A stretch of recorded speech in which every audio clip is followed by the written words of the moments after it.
Salam Om Swastiastu, Namo Buddhaya, salam kebajikan, salam sejahtera bagi kita semua. Sebelumnya izin perkenalkan diri, saya Darliati Safira, mahasiswa D3 Kebidanan Universitas Singapura Bangsa Karawang. Nah, bunda-bunda, kali ini saya akan menyampaikan video mengenai anemia pada ibu hamil. Untuk lebih jelasnya, mari kita simak video selanjutnya. Nah, bunda, seperti yang kita ketahui, di Indonesia kejadian anemia pada ibu hamil cenderung mengalami peningkatan. Nah, prevalensi anemia pada ibu hamil di Indonesia itu sebesar 37,1%. Jumlah tertingginya yaitu di wilayah pedesaan sebesar 37,8% dan terendah di wilayah perkotaan sebesar 36,4%. Sementara di tahun 2018 meningkat menjadi 48,9%. Nah, jumlah tertinggi kasus anemia pada ibu hamil masih didominasikan di wilayah pedesaan yaitu 49,5% dan di perkotaan sebesar 48,3%. Nah, bunda, tadi itu adalah prevalensi ibu hamil yang terkena anemia di wilayah Indonesia. Nah, selanjutnya, apa itu anemia? Anemia atau biasa disebut kurang darah bukanlah penyakit, melainkan gangguan darah yang ditandai dengan jumlah sel darah merah yang rendah atau ketika sel darah merah tidak berfungsi dengan baik.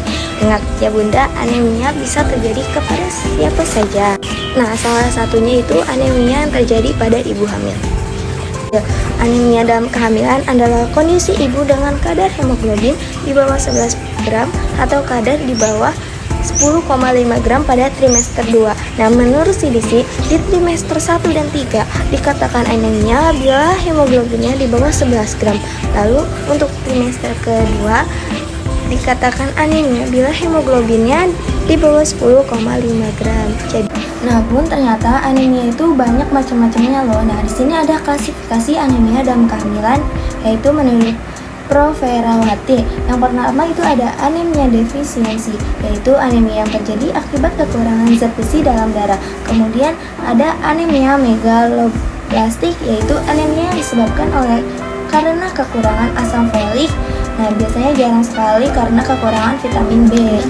Anemia hipoplastik adalah anemia yang disebabkan oleh hipofungsi sumsum tulang yang membentuk sel darah merah baru. Untuk mengetahui apakah kita terkena anemia hipoplastik, kita harus melakukan pemeriksaan darah secara lengkap.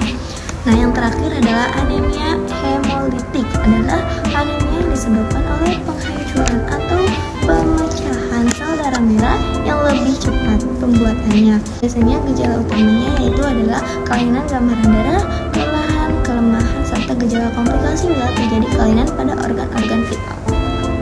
Nah, selain macam-macam anemia, faktor apa aja sih yang dapat mempengaruhi kejadian anemia pada ibu hamil? Nah, faktor yang mempengaruhi kejadian anemia pada ibu hamil yang pertama itu dari umur si ibu.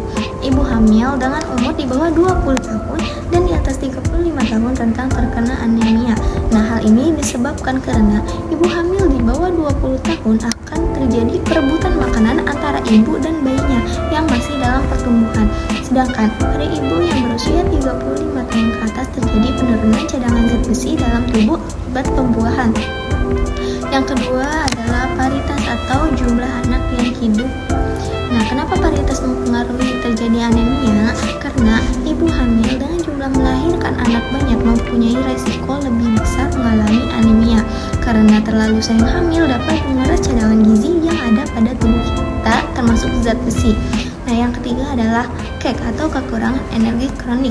Ibu hamil dengan kek mencerminkan ibu yang kekurangan energi dan protein dari makanan sehari-hari yang biasanya diiringi dengan kekurangan zat besi. Selanjutnya ada inspeksi penyakit. Dan yang kelima itu jarak kehamilan pada ibu dengan jarak yang terlalu dekat berisiko terjadi anemia dalam kehamilan. Karena apa? Karena cadangan zat besi ibu hamil belum pulih sepenuhnya, akhirnya berkurang untuk kebutuhan janin yang ada di kandungannya. Dan yang terakhir itu pendidikan. Ibu yang ada tanda-tanda yang terkena anemia. Nah, tanda umum terkena anemia yang pertama itu ibu terlihat pucat, kemudian sering letih, lemah, lesu, tidak bersemangat, berkunang-kunang, dan sering mengantuk apabila membran mukosa yang timbul dengan kadar hemoglobin kurang dari 9-10 gram.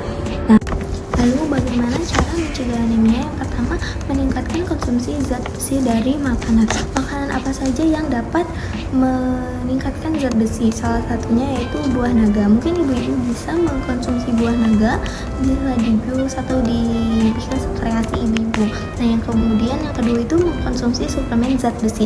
Nah, biasanya saat hamil atau saat pemeriksaan ANC di klinik kesehatan atau posyandu, ibu-ibu hamil biasanya suka mendapatkan suplemen zat besi. Nah, suplemen zat besi itu wajib diminum setiap hari oleh ibu hamil. Kemudian penanggulangan penyakit infeksi dan parasit.